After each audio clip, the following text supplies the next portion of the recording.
100일 남았습니다. 대통령 선거까지 꼭 100일밖에 남지 않았습니다. 이제 100일 뒤면 새로운 대통령의 누군가는 당선이 됩니다. 과연 그 주인공은 누굴까요? 자, 오늘 100일을 앞둔 두 대선 후보의 뉴스부터 시작을 하겠습니다. 첫 번째 주제부터 공개하죠. 윤석열 후보는 100일을 앞두고 청년층을 어필했습니다.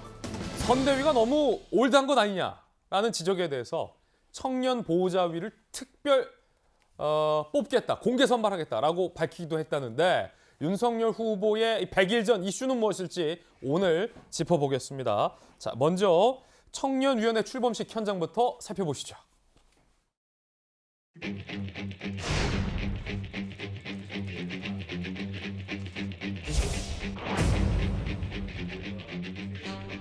제가 차기 정부를 맡게 되면은 모든 그 정부 부처에 청년 보좌역을 다 배치해가지고 의사결정 과정에 참여하고, 제가 뭐 검찰 공무원을 26년 했습니다만은 그 검사 생활 한 1년 하고 나면 선배들이 그런 얘기 합니다.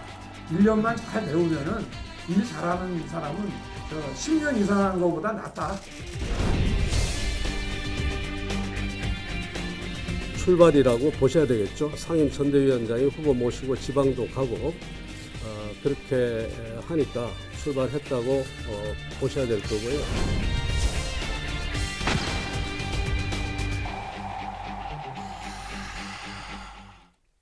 자, 100일을 앞두고 청년과 충청의 민심을 두드리고 있습니다. 더 자세한 내용 함께 보시죠.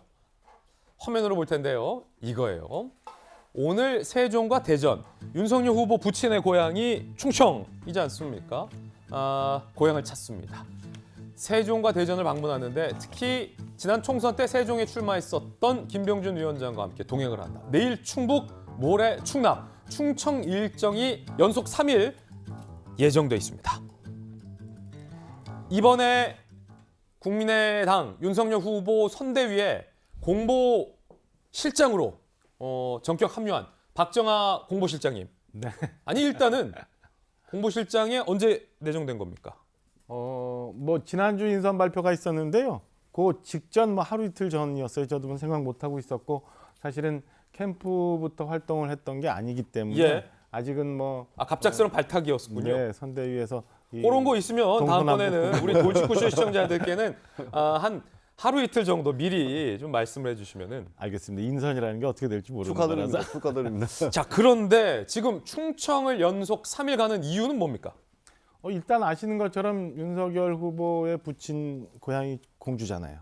그리고 그래서 그 전부터 뭐 충청 대망론 얘기하면서 윤석열 후보에 대해서 충청권에서 기대가 많았고, 그다음에 지금 우리나라 전체 한반도 이렇게 상황을 보면은 충청 중원의 중요성이 점점 커지고 있잖아요. 예. 그래서 이번에 가서 카이스트 대덕단지도 가보고, 그다음에 젊은이들과의 대화도 하고 해서 충청권을 돌아다니면서 우리나라의 이제 중원의 중요성, 그다음에 중원에서의 본인의 역할, 그다음에 전국 지역 발전에 대한 구상, 뭐 이런 것들도 두루두루 발표를 하고 예. 얘기를 할 거로 예정이 되어 있습니다. 박정하 공보실장도 동행합니까?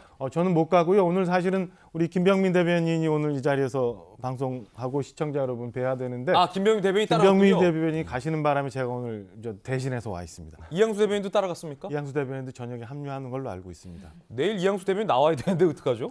저녁에 올라올 거예요. 그렇겠죠? 알겠습니다.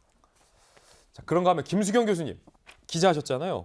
청년위 출범식을 열면서 청년 보좌역을 공개 선발하겠다고 했는데, 사실 지금까지 공개된 선대위 인선을 두고서 일각에서 김한길, 김병준 너무 올드한 거 아니냐?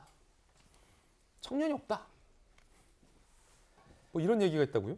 지금 뭐 국민의힘도 그렇고 민주당도 그렇고 청년층의 표를 공략하는 게 가장 중요한데, 뭐 이유는 간단합니다. 뭐 청년들이 정치 공학적으로 매우 중요해졌고요. 40, 50대가 뭐 민주당의 콘크리트 지지층이다, 60, 70대가 국민의힘 콘크리트 지지층이다라는 얘기가 나오고 있는데, 20, 30대는 아직 이들은 이제 이념에 따라서 어떤 투표를 한다기보다는 굉장히 실리적으로 접근을 하는 사람들이기 때문에 예. 이들을 공략하는 게 굉장히 중요한 상황이고 이제 그런 차원에서 국민의힘에서 이번에도 이제 청년위를 발족하면서 청년 보좌역을 공개적으로 선발하겠다 이런 좀 이벤트를 이제 만들고 있는 건데요. 사실 말씀하셨던 것처럼 선대위에 들어온 사람들이 너무 이제 올드하다. 뭐 김병준 또 김한길 또 이제 김종인 위원장 어떻게 될지 모르지만 일단 이야기 나오고 있는 사람들 그리고 이미 정해진 사람들이 너무 나이가 많아서 도대체 바뀐 게 무엇이냐. 우리는 새로운 정치를 원하는 중도층 혹은 20, 30대에게는 전혀 어필을 못하고 있는 상황인데 이제 이런 상황에서 어떤 청년위원회 물론 좋습니다. 이런 걸 발족하는 게 좋은데 사실 뭐 지금 선대위에 들어가 있는 사람들은 뭐 예전이나 별 다를 바가 없다. 새로운 인물이 너무 없고 새 정치를 생각하는 중도층이나 청년층은 실망스러운 점들이 많이 있거든요. 이런 상황에서 계속 뭐 청년이 발족하고 이런 좀 이벤트성의 어떤 쇼에 좀 집중하는 이런 식의 행보가 과연 얼마나 그 반향을 일으킬지는 조금 회의적인 입장입니다. 저는 개인적으로. 자, 그렇군요. 김수영 교수님 의견을 받고 어쨌든 D-100일 윤석열 후보의 100일 전 행보는 청년과 충청이다. 그리고 박정아 공보실장 발탁이다라고 정리가 될 수 있겠습니다. 자, 그런가 하면 제가 지난주 이틀 휴가를 가서 이거 누가 아시는 분 있으면 얘기 좀 해주세요. 김종인 전 비대위원장은 그래서 합류를 한다는 겁니까? 안 한다는 겁니까? 아무도 몰라요.